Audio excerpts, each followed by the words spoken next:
Namaste and welcome to this exciting episode of Sathology Debunking Mythology. Sathology के इस नए episode में आपका बहुत बहुत स्वागत है।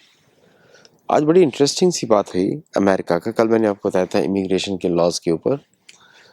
आज बड़ी इंटरेस्टिंग सी बात हुई। 3 things: America is changing immigration system, second Trump social, truth social, and the third is Friday को इम्पॉर्टेंट डेवलपमेंट्स फॉर अमेरिका और उसका भारत से क्या संबंध। डू लाइक, शेयर, सब्सक्राइब और लोगों को बताइए हमारे चैनल के बारे में ताकि हम ज़्यादा नंबर्स में लोगों के साथ रीच कर सकें। सबसे पहली बात जो है कि ये जो इमिग्रेशन के जो लॉज हैं अमेरिका में, देखिए अमेरिका का इतिहास आपको समझना पड़ेगा। अमेरिका का इतिहास जो है, जब कॉलोनाइजेशन हुआ अमेरिका का, तो जो एंग्लो सैक्सन्स यहाँ पे मूव करे थे वो चर्च से भागे हुए थे, सब के सब। चर्च से उनको वहाँ पे ज़मीन लेने का परमिशन नहीं था। वहाँ की उनकी मैरिजेस में इन्फ्लुएंस करता था चर्च। प्लस चर्च जो था, जो वहाँ का जो कास्ट सिस्टम होता है यूरोपियन, उसमें इन लोगों को उनके सारे राइट्स छीनता था। इनके पास जॉब्स नहीं रहती थी, बीमार रहते थे, और क्योंकि ये लोअर कास्ट के हैं अकॉर्डिंग टू यूरोप, तो इन लोगों को प्रॉपर सुविधाएं नहीं मिलती थी। प्लस जो दूसरे टाइप के लोग जो मूव करे, तो ये जो थे इनिशियल जो लोग थे, ये 1776 से पहले वाले लोग हैं। 1776 से पहले तो अगर आप देखें तो most of the things were done by the Catholic versus Protestant. तो इंडिया को ढूंढने निकले और फिर जो कैथोलिक्स थे वो साउथ की तरफ गए, पेपल बुल, फिर प्रोटेस्टेंट्स जुड़ गए वहाँ पे हेनरी द एट के बाद। और हेनरी द एट के बाद जिन्होंने प्रोटेस्टेंट्स ने उन्हीं जगहों पे कब्जा करना शुरू किया थ्रू मिलिट्री। ये शुरू की फाइट्स हैं बिफोर 1776 में अमेरिकन सेटलर्स ने चर्च ऑफ इंग्लैंड के विरुद्ध, क्योंकि जो उनका जो इंग्लिश वाला जो एरियाज थे, फर्स्ट 13 स्टेट्स, उस पर उन्होंने आज़ादी डिक्लेयर करी against the church of England. मतलब, और इसमें कोई नेटिव अमेरिकन का सिग्नेचर नहीं है। ये डिक्लेरेशन ऑफ इंडिपेंडेंस तो उल्टा नेटिव अमेरिकन को सैवेजेस बुलाता है, इंडियन सैवेजेस। उनका कोई सिग्नेचर नहीं है। तो मतलब सेटलर्स ने इंडिपेंडेंस डिक्लेयर किया मोनार्की से, किंग जेम्स, और ये था इनिशियल इंडिपेंडेंस डॉक्यूमेंट। इसमें नेटिव अमेरिकन का कहीं नाम भी नहीं है। इसका मतलब नेटिव अमेरिकन कभी उन्होंने ना डिपेंडेंस डिक्लेयर करी ना इंडिपेंडेंस डिक्लेयर करी, और उनके साथ कोई डॉक्यूमेंट भी नहीं है जहाँ पे वो allow settlers to settle down. तो मतलब वो इलीगल है पूरा, ये इमिग्रेशन है। मतलब मैंने आपको पिछले शो में बताया था, वो डॉक्यूमेंट्स बनाते हैं, डॉक्यूमेंट्स बोलते हैं, उसमें बिलीव करते हैं, बोलते हैं दूसरे लोगों को इसे बिलीव करना चाहिए, और इस तरह इनके डॉक्यूमेंटेशन चलते हैं। अब तो ये इनिशियल फॉर्मेशन ऑफ यूएस की कहानी है। तो यहीं से इमिग्रेशन जुड़ा हुआ है।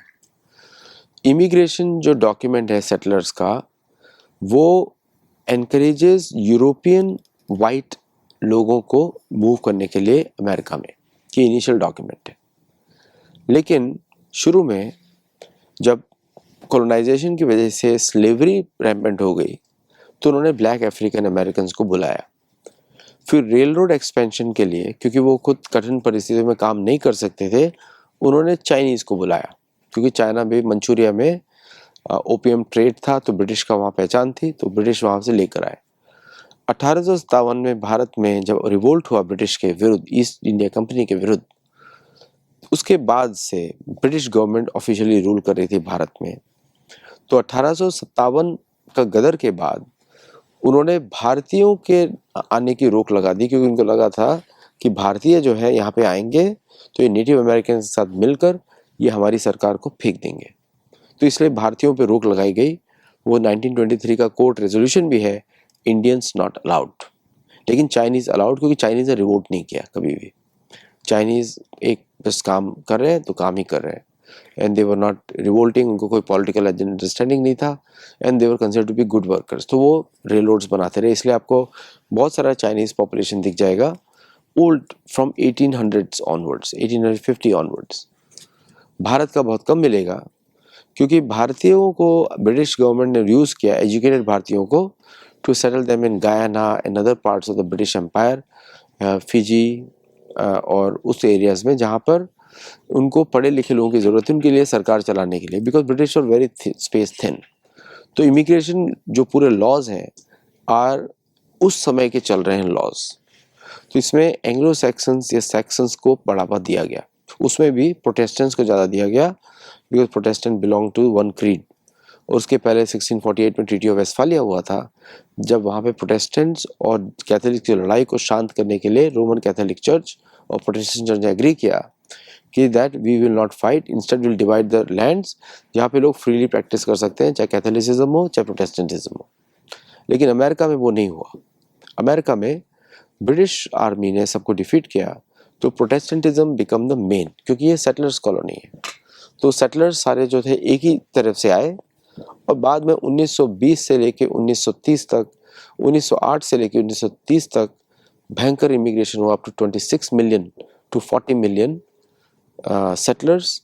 और उस समय नेटिव अमेरिकन की पॉपुलेशन बहुत ज़्यादा थी, बट 20 से 30 मिलियन जो लोग आए, इसकी वजह से small majority was attend for 1908 में फॉर द सेटलर्स। तो इसलिए 1908 में डेमोक्रेसी इम्प्लीमेंट की गई।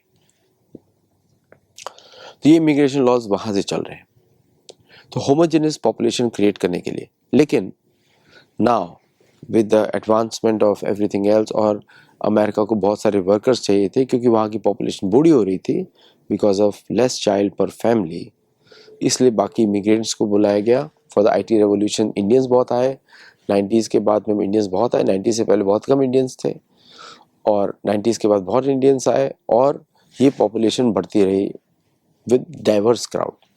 प्लस बहुत सारा इलीगल इमिग्रेशन हुआ, जैसे साउथ साइड में हिस्पैनिक पॉपुलेशन हमेशा ज़्यादा थी, और स्लेवरी का जो पॉइंट है, स्लेवरी की वजह से ब्लैक और ब्राउन कम्युनिटीज़ बहुत आई। और कैथोलिक का वेरी सिंपल रूल था कैथोलिक्स का कि if you convert then you are no longer a slave. तो इसलिए बहुत सारे जो ब्लैक्स थे कैथोलिसिज्म में कन्वर्ट हुए to move away from slavery.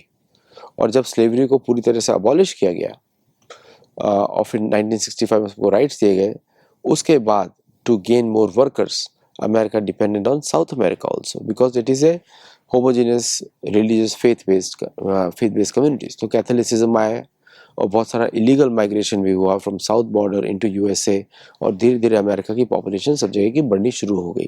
California, Mexico, new Mexico, California, new Mexico, और एरिजोना, टेक्सास, और इस तरह के जो सदर्न स्टेट्स हैं, वहाँ पे हर जगह स्पेनिश स्पीकिंग पॉपुलेशन उसमें बढ़ गई। तो आज के समय में जब लॉज बनाए जा रहे हैं कि जैसे कि अभी क्वेश्चन किया जा रहा है सुप्रीम कोर्ट में, सिटीजनशिप कौन लेगा, सिटीजनशिप कौन बनेगा, या जो एंकर बेबीज़ हैं, मतलब जिनके माता पिता मैक्सिकन सिटीज़न है लेकिन उन्होंने इलीगली यहाँ पे आके पहले जन्म दिया बच्चों को, अब उनका सेकेंड जनरेशन, थर्ड जनरेशन चल रहा है इस समय, और फोर्थ जनरेशन भी चल रहा है।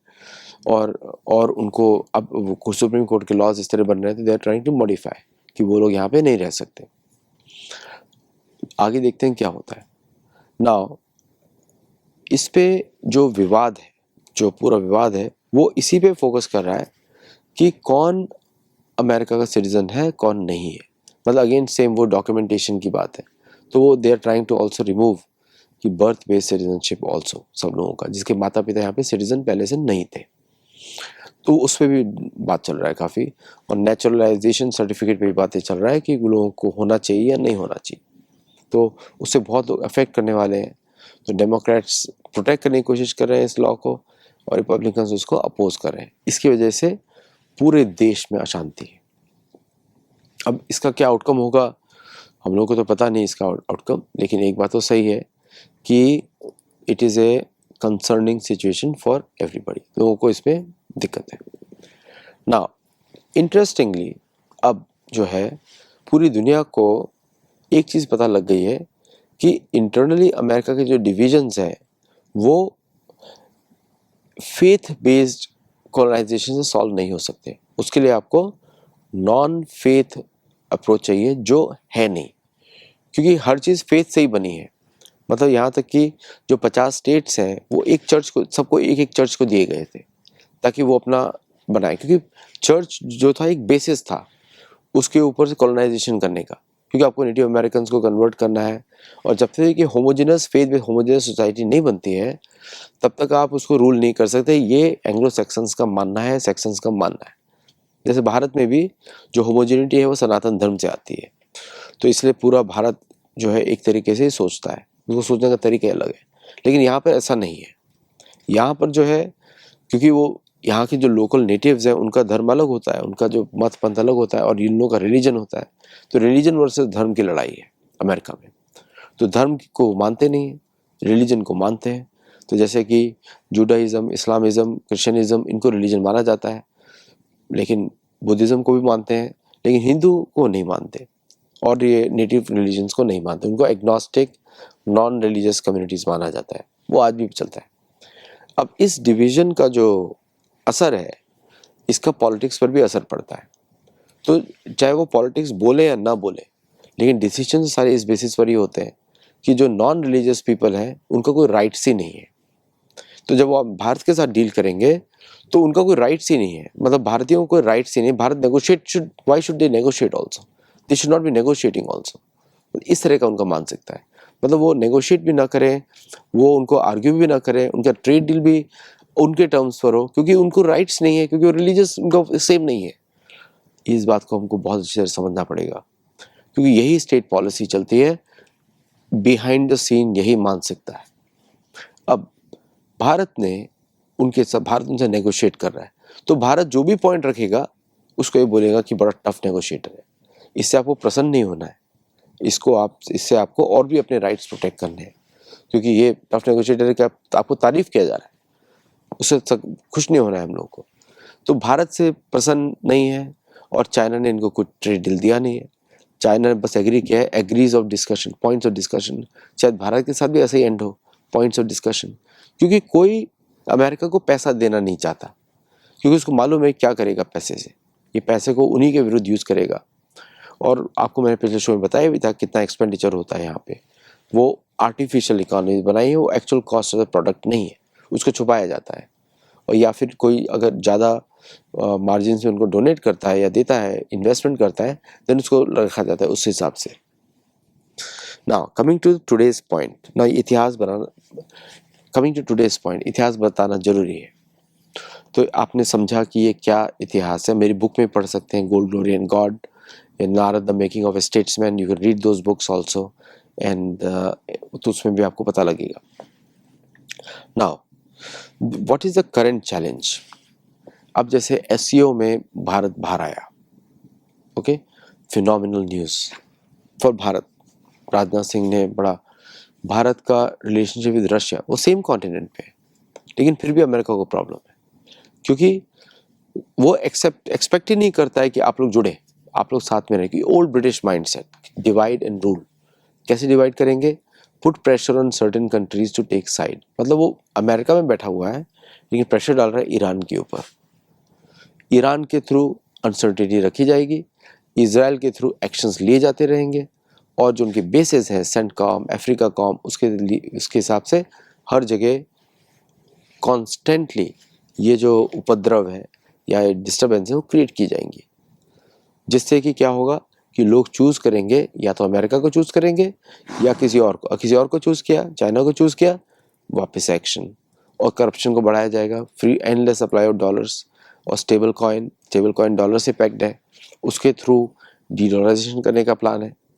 तो ये सब चीज़ें बढ़ाई जाएंगी। तो we are looking at more troubles ahead based on ये जो एग्जिस्टिंग सिस्टम है, क्योंकि ये जो, जैसे अगर हम देखें, जो ब्रिटिश रिजर्व करेंसी गई बिकॉज ऑफ वर्ल्ड वॉर 2, और ब्रिटेन ने पर्ल हार्बर अटैक करवाया। अब सबको मालूम है, इतिहास सब पता लग रहा है किस तरह उसने करवाया, ताकि अमेरिका उस युद्ध में कूटे, और उसने सरेंडर किया अपना रिजर्व करेंसी, और अमेरिका का बन गया रिजर्व करेंसी। सेटलर्स को मालूम है कि रिजर्व करेंसी का क्या अर्थ होता है, मतलब बिना काम के पैसे कमाना, ये अर्थ होता है रिजर्व करेंसी का।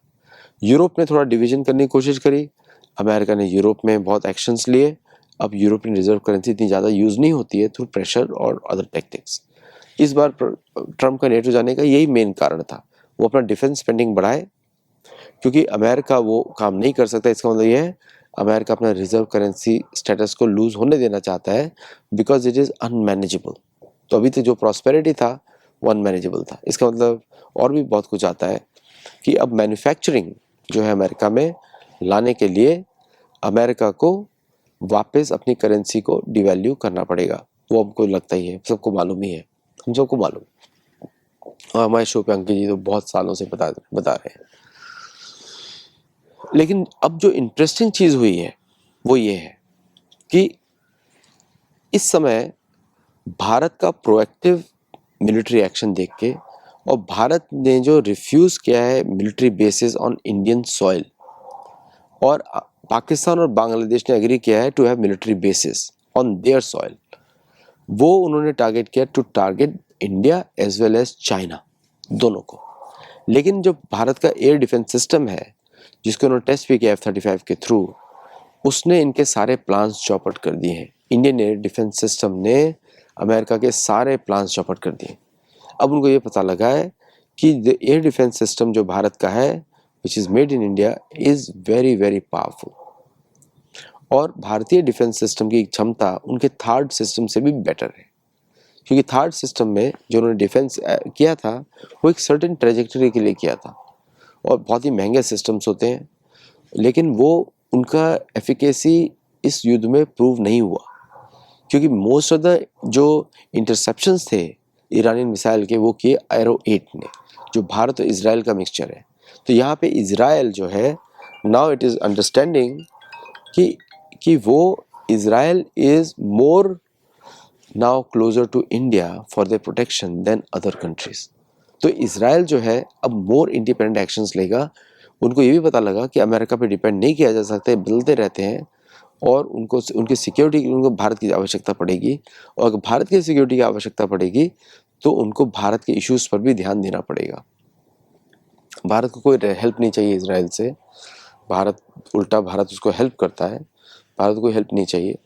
और यहाँ पर इंटरेस्टिंग एक इंसिडेंट आता है जो भी रिसेंटली हुआ कि जब आयरन डोम फेल हुआ लैक ऑफ मिसाइल्स की वजह से, थर्ड फेल हुआ लैक ऑफ मिसाइल्स की वजह से, और जो उनके जो थर्ड उनका लास्ट सिस्टम था एरो के बाद, तो वो सब मिसाइल्स जो एक्टिवेट किए वो भी सिस्टम्स फेल हुए। तब यहाँ पे इसराइल को एक तगड़ा झटका लगा कि ये लड़ाई जो है डायरेक्ट मिलिट्री कन्फ्रंटेशन से नहीं होगी, और अगर हुई तो वहाँ पे उनकी गवर्नमेंट्स गिरने वाली हैं। ऑलरेडी ईरान की जो पॉलिटिकल पार्टीज हैं काफ़ी डिवाइडेड है, और Netanyahu is not considered the best leader. तो नेतन्याहू के अगेंस्ट अपोजिशन बहुत ज़्यादा स्ट्रांग है सभी जूइश कम्युनिटीज़ में, अमेरिका में भी और वहाँ पे भी, क्योंकि रिलेंटलेस वॉर्स पे चल रहा है। मैं उसका प्रायोरिटी समझता हूँ, क्योंकि उनको ऐसा लगता है कि अगर इजराइल की सिक्योरिटी चाहिए तो आसपास कोई एनिमी नहीं चाहिए, उनको वो पुरानी सिचुएशन नहीं देखनी है। और गाज़ा में जो रिवोल्ट करवाया उन्होंने हमास और नेशनलिस्ट जो भी वहाँ पे अलग पार्टीज़ हैं, क्लैंस हैं उनका, उसके थ्रू। लेकिन यहाँ पे भारत का रोल बड़ा अहम हो जाता है, क्योंकि भारत को नॉट ओनली रीजनल स्टेबिलिटी चाहिए बट उसको ट्रांस रीजनल स्टेबिलिटी भी चाहिए। मतलब भारत को स्टेबिलिटी चाहिए इंडियन ओशन रीजन में, रेड सी में, हॉर्मुज स्ट्रेट में, सुएज कैनाल के एरिया में, and also in the Mediterranean, also in the Pacific on the east side. तो यहाँ पे काफ़ी इंटरेस्टिंग डायनेमिक्स क्रिएट होते हैं उसकी वजह से। और हम लोग तो न्यूट्रल रहते हैं, न्यूट्रल एनालिसिस करते हैं, तो इंडिपेंडेंट उसको चाहिए। तो उस सिक्योरिटी के लिए इसलिए आप देखेंगे कि भारत की नेवल फुटप्रिंट भी इसलिए बढ़ रही है, because it has to secure Pacific as well as Atlantic, दोनों को सिक्योर करना पड़ेगा। तो इवेंचुअली आप देखेंगे कि भारत की navy eventually west coast of Africa पर भी बात करेगी, क्योंकि उसको सारे रीजन सिक्योर चाहिए। और यहाँ पे हम नेवल कोऑपरेशन की भी देख सकते हैं भारत और यूएसए का, कि naval cooperation might increase on the Atlantic security, क्योंकि यूरोपियन सिक्योरिटी नहीं कर सकते। और आपको मालूम ही है कि जो वाइट और वाइट का जो कॉन्फ्लिक्ट होता है वो बड़ा भयंकर होता है, वो ईगो, पर्सनल ईगो क्लैशेस, तो वो सब भी हम लोग को देखने को मिल सकता है। बट आई एम फोर्सिंग कि west of Africa, western coast of Africa can be a very good place where Bharat and other American forces can collaborate. वहाँ पे ब्राज़ील का भी मदद होगा भारत के लिए, प्लस वहाँ पे जो अफ्रीकन कंट्रीज़ हैं जो कि भारत को बहुत पसंद करती हैं, उनका भी बहुत इन्वॉल्वमेंट होगा. And this is also good for the trade of India with other African countries and also with America through sea route. तो many changes are going to be seen in that direction. और अगर आप उसको north से आप compare करें, north मतलब Europe से कंपेयर करें, तो वहाँ पे नॉर्दर्न यूरोपियन कंट्रीज़ के साथ भारत के जो ट्रेड रिलेशंस हैं via Vladivostok, that is going to improve a lot. So a lot of global shifts coming because of new developments और प्रॉब्लम एरियाज जो सॉल्व होते जा रहे हैं. तो धीरे धीरे ईरान का प्रॉब्लम भी सॉल्व होगा आफ्टर द रिजीम चेंज के बाद मेरी आशा है कि ज़ोरोस्ट्रियन कल्चर वहाँ पे वापस आए और शाह वहाँ पे वापस ना आए. जो शाह के जो तैयार कर रहे हैं उसका बहुत मुश्किल लगता है, बिकॉज ईरान में भी उसके लिए बहुत अपोजिशन है for helping in the first place being the descendant की जिसने वहाँ पे इस्लामिक रेवोल्यूशन जिसको भगाया गया थ्रू अमेरिकन हेल्प. तो अमेरिका उसको वापस रखेगा, then it's a problem for them. Very interesting developments from India also. अगर मैं इंडिया की बात करूँ तो जो सबसे अच्छा जो डेवलपमेंट इंडिया की तरफ से है वो है इन्वेस्टमेंट इन नेवल एसेट्स और expanding the reach of Indian naval assets, plus Tu-160 bombers और भी बाकी जो एसेट्स हैं इंडिया को चाहिए, और साथ में अग्नि प्राइम और अग्नि 6 सीरीज़ के मिसाइल जो इंडिया को चाहिए for the protection of Bharat and also bunker busting operations. तो ये सब चेंजेस आपको देखने को मिलेंगे, प्लस इंडियन रडार रीच काफ़ी इंक्रीज होने वाली है थ्रू रशियन रडार्स. तो चलिए, I hope you understood what I am trying to say. अगर नहीं समझ में आया तो आप कमेंट्स लिख सकते हैं, and also use watch my next show. उसमें मैं और भी चीज़ें क्लैरिफाई करता रहूँगा as they develop. So thank you all very much for watching. Namaste and Jai Jagannath.